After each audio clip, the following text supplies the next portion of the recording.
Outside, the snow is falling softly in the dark. It is a very cold winter night, but I am warm and comfortable inside. I love winter evenings because they are perfect for slowing down. The world outside is completely white and quiet. I sit on the comfortable sofa next to the fireplace. The crackling sound of the burning wood makes the whole living room feel incredibly peaceful and cozy. I have a hot cup of cocoa in my hands, and it warms me up instantly. Then I turn on the television to watch my favorite animated movie. I know the story very well, but it always makes me smile. The bright and magical colors on the screen light up the dark room beautifully. While the winter storm continues outside the window, I wrap myself tightly in a soft woolen blanket. The wind is blowing hard, but inside my home, everything is safe and calm.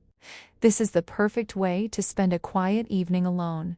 Moments like this remind me that true happiness can be found in the simplest things. You don't need much to feel good. Right now, I feel safe, relaxed, and completely at peace with the world. You did awesome. Now, let's practice what you just learned. Here is a quick quiz for you. Good luck! Question 1. What is the weather like outside? A. It is a hot and sunny day. B. It is a very cold and snowy night. C. It is a rainy spring morning.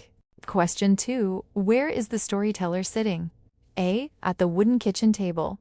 B. On the comfortable sofa next to the fireplace. C. Outside in the garden. Question 3. What is the storyteller drinking to warm up?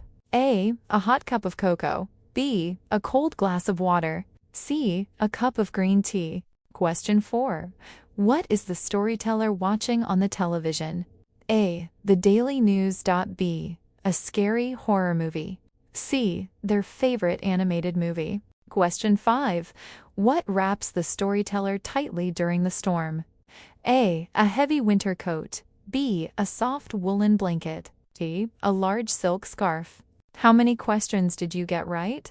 Write your score in the comments below. Don't forget to like this video and subscribe for more daily stories. See you next time.